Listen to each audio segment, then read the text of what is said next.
Inakala niyang isa lang siyang babaeng madali niyang matatakot. Hanggang sa pumasok ito sa korte at winakasan ang kanyang karera. Gabing iyon, tahimik ang highway. Ilang sasakyan lamang ang dumaraan, ang mga headlight nito'y nagmumuni sa basa at madulas na kalsada. Kumikislap ang mga poste ng ilaw sa kalye, naghahagis ng mahahabang, tusok-tusok na anino sa kahabaan ng kalsada sa labas lamang ng Birmingham, Alabama. Hating gabi na, lampas 11:00. Ang uri ng oras na karamihan ay gustong makauwi na lamang. Mahigit 2 oras nang nasa daan si Lieutenant Commander Richard Mendoza. Kumakanta siya ng marahan habang tumutugtog ang lumang jazz mula sa speaker ng kotse, kasabay ng pagtapik ng kanyang mga daliri sa manibela. Hindi siya naka-uniforme, isang simpleng itim na sweater at maong lang nakatali ang buhok. Pakiramdam niya, mukha lang siyang karaniwang tao, walang kakaiba sa kanya. O yun ang akala niya. Biglang lumitaw sa kanyang rearview mirror ang kumikislap na pula at asul na ilaw, papalapit ng papalapit. Mabilis silang lumalapit. Kumunot ang kanyang tiyan, hindi dahil sa takot, kundi sa pagod. Naranasan na niya ito noon. Kabisado niya na ang proseso. Nagsignal siya, lumipat ng linya at dahan-dahang huminto sa gilid ng kalsada. Inilagay niya ang kotse sa park, huminga ng malalim at inilagay ang 2 kamay sa lugar na kita. Tinuruan siya ng maraming taon sa militar kung paano humarap sa ganitong sitwasyon. Huminto sa likod niya ang puting patrol car. Hindi nagmadali ang pulis. Nang sa wakas ay bumaba ito, halata sa kilos nito ang kumpiyansa, na para bang inaasahan nitong susunod agad siya. Kumaskas ang kanyang bota sa simento, isang kamay sa sinturon, ang isa na may hawak na flashlight, na agad niyang isinindi habang lumalapit sa bintana. Pinanood niya ito sa salamin sa gilid. Tinamaan ng liwanag ang badge nito, Valdez. Lisensya at rehistro, walang pagbati, walang paliwanag. Isang tuwid at sanay na utos lang. Tiningnan ni Richard ang kanyang refleksyon sa salamin at dahan-dahang binuksan ang glove box para kunin ang mga dokumento. "Lumagpas ba ako sa bilis, Ginoo?" tanong niya ng mahinahon. Hindi agad sumagot si Valdez. Kinuha nito ang kanyang mga papeles at inilapit ito ngunit hindi ibinigay habang sinusuri ang loob ng kotse. Sira ang ilaw sa likod, aniya. Kumunot ang noo niya. Parang hindi tama yan. Sa wakas tumingin ito ng direkta. "Sumasagot ka ba sa akin?" Tumalim ang tono nito. May nagbago sa paligid, yung katahimikan na puno ng tensyon habang sinusubok kung sino ang may kontrol. Pamilyar na ito sa kanya, sa mga briefing, deployment at mga pagsasanay na naghahanda sa kanila para sa buhay sa labas ng militar. Alam niya kung paano umiwas sa provocation, pero alam din niya ang batas. "Ang sinasabi ko lang," sagot niya ng kalmado, "na ipacheck ang taillights ko, ilang linggo na ang nakaraan. Pero kung may problema, aayusin ko." "Lumabas ka ng sasakyan," pinutol siya ni Valdez na para bang walang narinig. Huminga ng malalim si Richard. Tumingin siya sa kalsada. Walang ibang tao. Tumapik siya sa manibela sa kahinawakan ng door handle.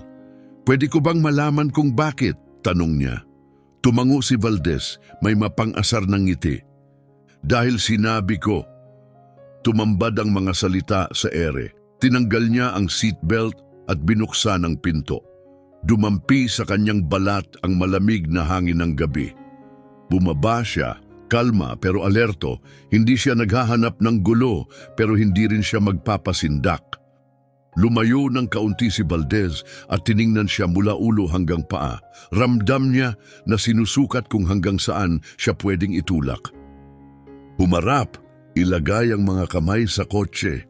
Hindi agad siya gumalaw. "Anong dahilan?" Lumapit ito. Nawala ang ngiti. "Sumusunod ka ba o hindi?" "Hindi," sagot ni Richard ng matatag. "Nagtatanong lang ako. May dumaan sa mukha nito. Inis? Pangungutya? Siguro pareho." Pagkatapos, bigla nitong hinawakan ng radyo. "Mayroon tayong driver," na hindi sumusunod. Sabi nito sa mikropono, "Saka, mas malakas. Humarap ka." Bumilis ang tibok ng puso niya pero hindi nagbago ang ekspresyon. "Ginoo, pakinggan ninyo. Aniya, mababa pero matatag ang boses.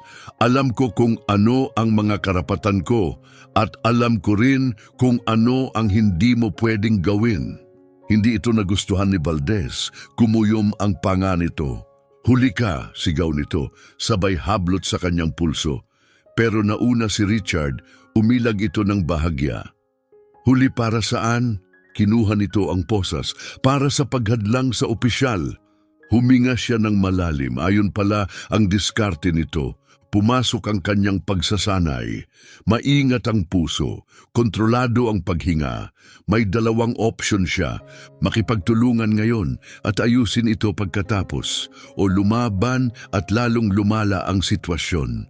Ayaw niyang maging isa pang trahedya sa balita. Maingat siyang humarap at inilagay ang mga kamay sa bubong ng kotse. Malamig ang bakal sa palad niya. Hindi nag-aksaya ng oras si Valdez. Hinila niya agad ang mga kamay nito.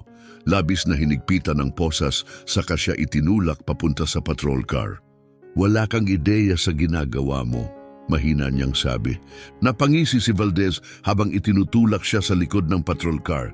"Miss, alam ko eksakto ang ginagawa ko, Aniya. Pero ang totoo, wala siyang alam." Ni malapit. Tahimik na umupo si Richard sa matigas na upuang plastik. Ang mga gilid nito'y humihiwa sa kanyang likod. Humihigpit sa kanyang mga pulso ang posas, nagdudulot ng matutulis na sakit na umakyat sa kanyang mga braso. Mabagal at pantay ang kanyang paghinga. Isinara ng malakas ang pinto sa likod niya, tuluyang ikinulong siya sa loob. Sa bintana, natanaw niya si Valdez na naglalakad pabalik sa kanyang sasakyan. May sinasabi sa radyo. Tiningnan niya ang barrier na naghihiwalay sa harap at likod ng sasakyan. Maaninag ang sarili niyang refleksyon, kalma, kontrolado. Pero sa loob, nagliliyab ang galit. Dumaan na siya sa mga military operation, matitinding drill, at tensyonadong sandali sa ibang bansa. Pero ito, iba ito. Tungkol ito sa kapangyarihan. Isang lalaking may badge na akala mo'y hindi kayang galawin. Dahan-dahang lumipas ang mga minuto, 5, 10. Kumilos ng kaunti si Richard, sinusubukan ang mga posas. Sobrang sikip, sadya niyang ginawa iyon. Sa wakas, bumalik si Valdez at sumakay sa driver's seat habang pasipol na nakangisi. "Ayos!" bulong niya habang nagsisinturon. "Magpasyal muna tayo." Tahimik pa rin si Richard. Umandar ang sasakyan, bumalik sa kalsada habang patuloy na kumikislap ang mga ilaw, pula at bughaw na sumasayaw sa salamin at kalsada. Ilang saglit pa nagsalita si Valdez. "Alam mo," sabi niya, "karaniwan sumusunod lang ang mga tao kapag sinabi kong bumaba sila ng kotse." Huminga si Richard ng malalim, dumaan sa ilong. "At karamihan sa mga pulis," tugon niya, "hindi nilalagay sa posas ang tao dahil lang nagtatanong." Tumawa si Valdez. "Talagang akala mo kung sino ka, ano?" Tiningnan siya ni Richard sa salamin. "Hindi ako nag-aakala, alam ko." Napahinto ito sandali. Kumapit ang kamay sa manibela. Saglit na nawala ang kanyang mayabang na anyo, pero agad din bumalik. "Militar, ano?" tanong nito. Ibang taktika ang sinubukan. Hindi siya sumagot. "Alam ko na, meron kang hindi mo ako madadala aura," ani Valdez na may panunukso. "Akala mo, kapag binanggit mong militar ka, uurong ako, ha?" Tahimik pa rin si Richard. Umiling si Valdez, nag-click ng dila. Sayang si Aniya. Kung tumahimik ka lang sana, wala tayo dito ngayon. Kumunot ang panga ni Richard, ang paraan ng pagtuwid niya sa kwento na parang kasalanan pa ito ni Richard, nakakapanggalit. Lumitaw na ang istasyon ng pulisya sa unahan, isang mababang gusali na kulay abuhin sa gilid ng kalsada. Halos walang laman ang paradahan. Madalang ang mga huli sa 10 oras ng gabi. Pumarada si Valdez sa tapat, pinatay ang makina at tumingin sa kanya mula sa divider. Gusto ko talaga kapag madali ang trabaho, sabay ngisi. Bago pa siya makasagot, bumaba na ito at isinara ang pinto. Ilang sandali pa, binuksan ang pinto ni Richard. Tayo na, aniya. Bumaba si Richard, nananakit ang mga pulso sa higpit ng posas. Hindi man lang nito niluwagan. Mataas ang kanyang ulo habang naglalakad papasok. Dumaan sila sa isang desk sergeant na halatang naiinip patungo sa booking area. Amoy luma at matapang na kape at pawis ang paligid. May bakal na bangko sa gilid. Isang makapal na pinto ng bakal ang papunta sa mga selda. Tinanggal lang ni Valdez ang posas habang kinukuha ang kanyang mga fingerprint, litrato at iba pa. Halos walang pakialam ang mga pulis sa counter. Formalidad lang ito sa kanila. Kilala ni Richard ang ganitong uri ng kawalang bahala. Ganito nakakakalusot ang mga tulad ni Valdez. Pagkatapos, hinawakan ni Valdez muli ang pulso niya at inakay siya patungo sa mga selda. Akala mo matalino ka, ano? Aniya. Tumingin siya ng patagilid. Hindi ko kailangang mag-akala. Humigpit ang hawak niya. Alam ni Richard na tinamaan ito. Mag-enjoy ka, aniya habang tinutulak siya sa loob. Nakahabol si Richard bago siya matumba. Tumalikod siya at nanuod habang unti-unting nagsara ang mga rehas. Nasa kabila si Valdez, nakangisi. Tinapik nito ang mga bakal, saka naglakad palayo. Sumunod ang pagklik ng kandado. Dahan-dahan siyang naupo. Matigas at malamig ang bangko. Isang gabi lang, sapat na yon. Dahil wala talagang alam si Valdez kung sino ang kinalaban niya. Matigas at malamig ang bangko sa kanyang mga hita. Ikinampay ni Richard ang balikat para maibsan ang tensyon. Maliit ang selda, 4 na pader, isang madilim at kumikislap na ilaw at amoy ng pawis at panlinis sa hangin.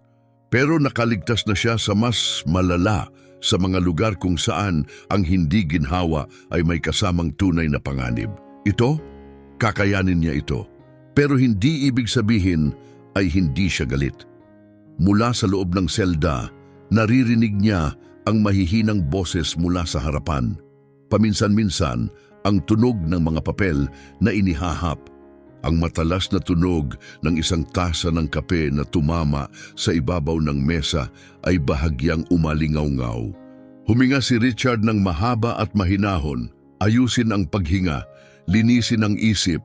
Iyon ang itinuro sa kanya sa basic training, mga leksyong hindi niya kailanman nakalimutan kahit bago pa siya ma-deploy. Dumating ang mga yabag, mabibigat, hindi niya kailangang makita ang mukha. Alam na niya, si Valdez iyon, ang aruganting lakad na iyon, ang palatandaan, ang lakad ng taong naniniwalang walang sinuman ang makakagalaw sa kanya. Ilang sandali pa lumitaw siya sa harap ng selda, nakatiklop ang mga braso. Nasa mukha pa rin ang nakakainis na ngisi. Komportable ka ba? Tanong niya. Hindi sumagot si Richard.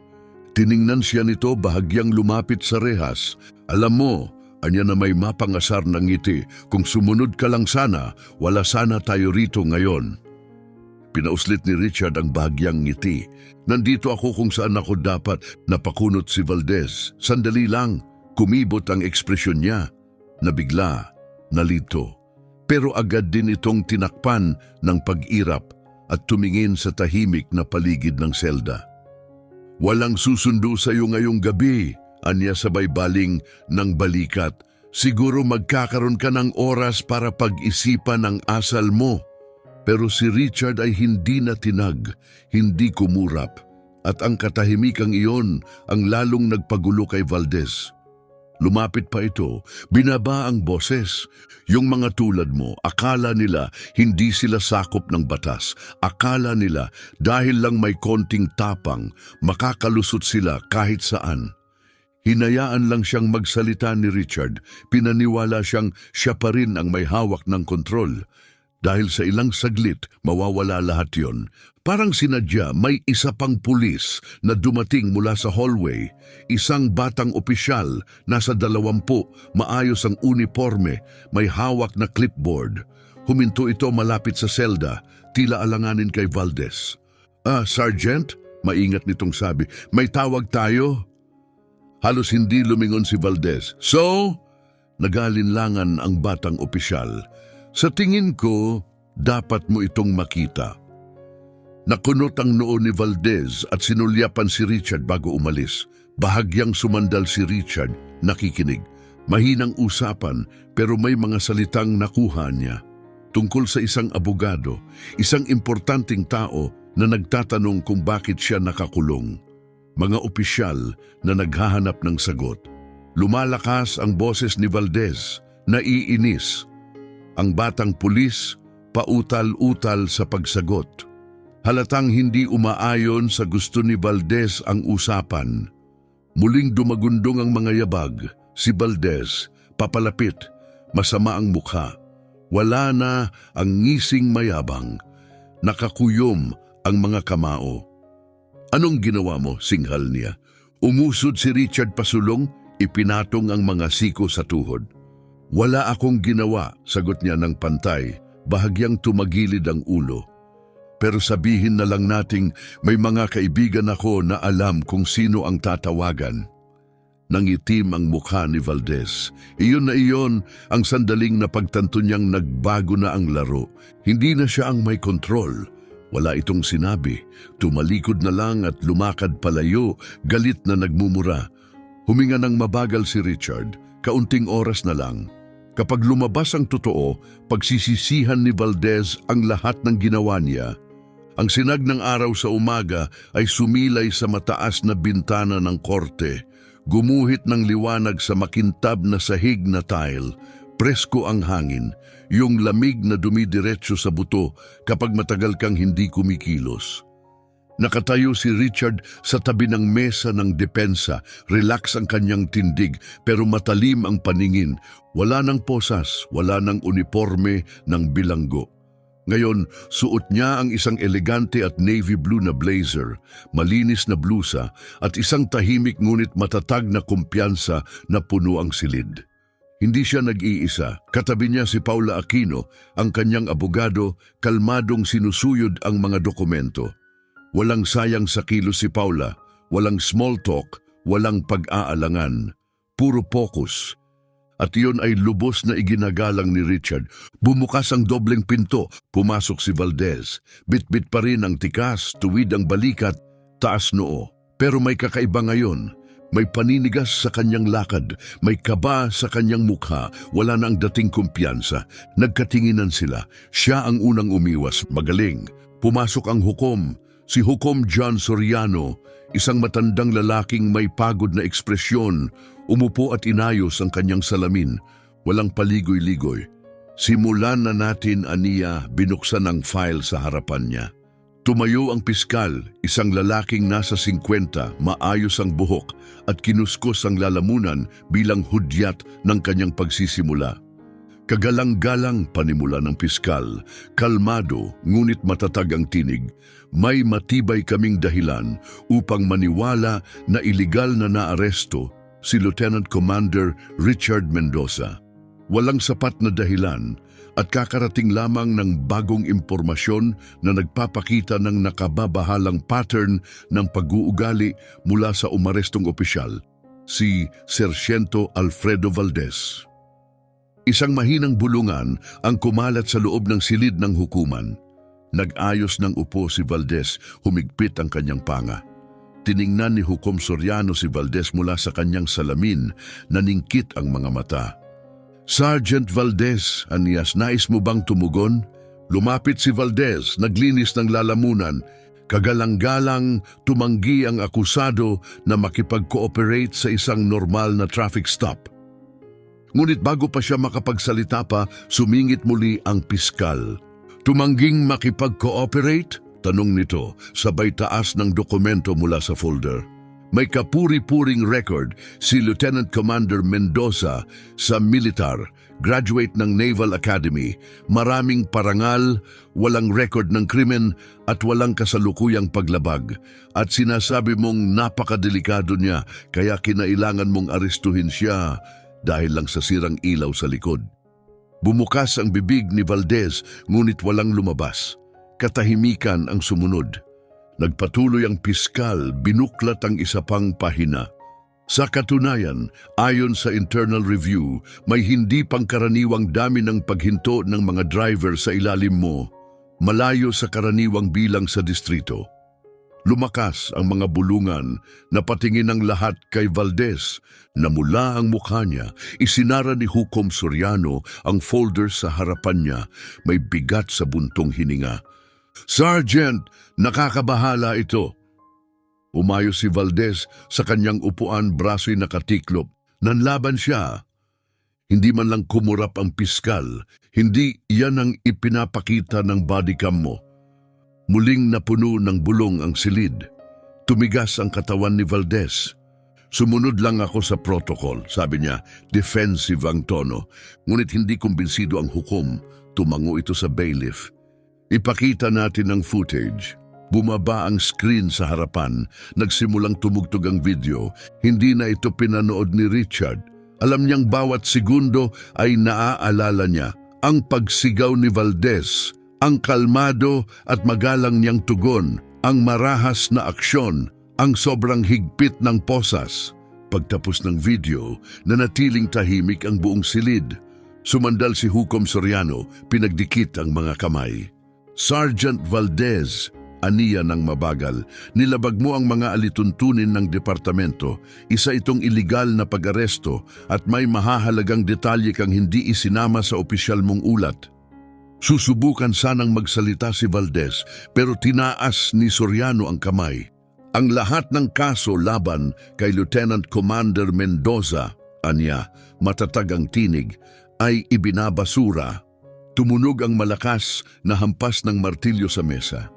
"At mariin kong inirerekomenda ang isang formal na investigasyon laban sa asal ni Sergeant Valdez." Parang naputol ang isang kable, nagkabasag-basag ang tensyon sa silid.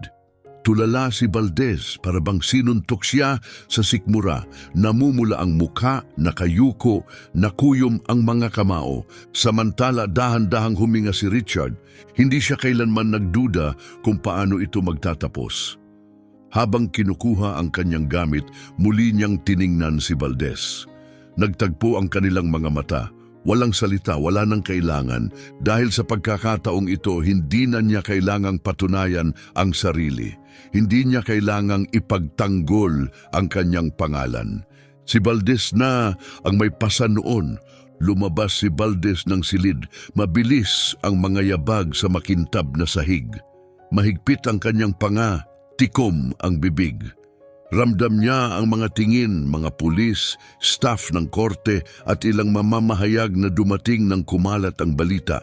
Hindi siya sanay sa ganitong uri ng atensyon. Sanay siyang siya ang may autoridad. Sanay na siya ang pumapasok sa isang silid na may kontrol. Pero ngayon, ang kapangyarihang iyon ay tila buhangin na dumudulas sa kanyang mga palad. At saka dumating ang tinig, "Sergeant Valdez!" Tumagos yun sa ingay ng pasilyo. Paglingon niya, nandoon si Chief Danilo de la Cruz. Nakakrus ang mga braso, walang mababasa sa mukha. Dekada na sa serbisyo, mabigat ang presensya. Tumindig si Valdez. "Sir." Matagal siyang tinitigan ng chief, saka tumango patungo sa kalapit na opisina. "Pasok!" Sumunod si Valdez. Pagkasara ng pinto, agad na tumigas ang tinig ni De La Cruz, puno ng pagkabigo. "Anong iniisip mo?" Napasinghap si Valdez. "Ginagawa ko lang ang trabaho ko." "Trabaho mo?" Balik ni De La Cruz, sabay ihagis ng makapal na folder sa mesa. Malakas ang tunog, matigas, pinal. "Ito ba ang trabaho mo? Bodycam footage, kaduda-dudang pag-aresto, at hindi mo man lang inalam kung sino ang inaresto mo." Nagkunot ang noo ni Valdez. "Hindi naman dapat mahalaga yon." "Napakahalaga niyan," sagot ni De La Cruz, mahinahon pero matalim. "Hindi ka lang kung sinong hinuli mo. Isang opisyal ng Navy ang inaresto mo, pinarangalan, may dangal. Akala mo ba palalagpasin yan?" Umiwas ng tingin si Valdez, nanginginig ang panga. "Bastos siya," bulong nito. "Tinatanong ka lang niya," tugon ni De La Cruz. "Hindi krimen yon." Umirap si Valdez, umiiling. "Hindi mo naiintindihan yung mga ganyan." Nalilisik ang mata ng chief. Yung mga ano, Sergeant? Katahimikan. Wala siyang naisagot. Nakayuko lang siya, tuluyang nilamon ng kahihiyan. Malalim ang buntong hininga ni Chief de la Cruz. Pinisil ang sentido. Ang bagyong sisira sa karera ni Valdez, saka pa lang nagsisimula. I-review muli ng District Attorney ang bawat kasong hinawakan mo sa nakalipas na 5 taon, maring sabi ni Chief de la Cruz.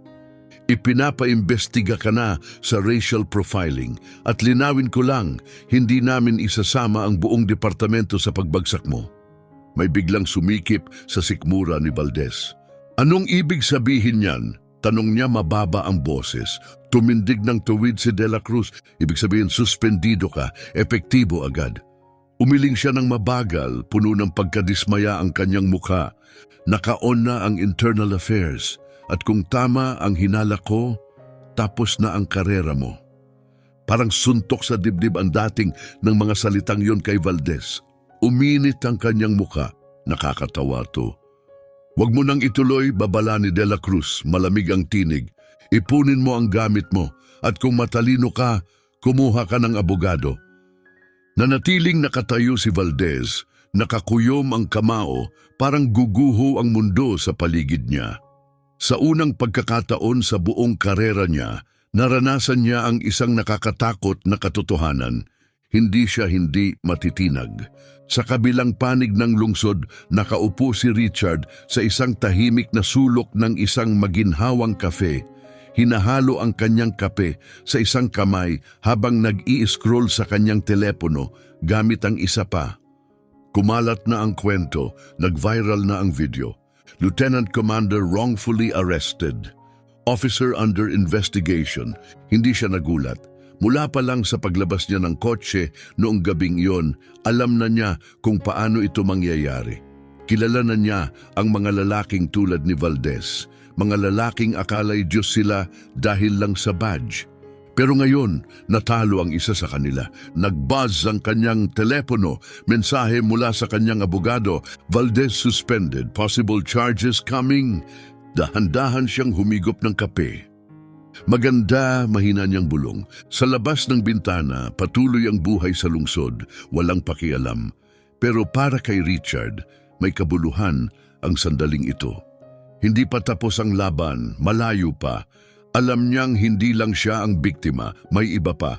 Mga taong marahil ay inabuso rin ni Valdez. Mga taong walang ranggo, walang koneksyon, walang boses. Pero ngayong araw, panalo siya. Lumabas siya sa kafe at humakbang sa malamig na hapon. May amoy pa ng bagong ulan sa hangin, pero hindi na mabigat ang pakiramdam niya. Wala nang pasaning dala. Mapanatag siyang lumakad, mataas ang ulo. Tiyak ang hakbang, nag-buzz ulit ang kanyang telepono. Pamilyar ang numero, napabuntong hininga siya at sinagot ito. Captain, Lieutenant Commander, bati ng tinig, sa tingin ko, napanood mo na ang balita. Napanood ko na, sagot niya, saglit na katahimikan sa linya. At kumusta ka? Natanaw ni Richard ang refleksyon niya sa salamin ng isang tindahan habang naglalakad. Walang takot. Walang hiya, walang bitak.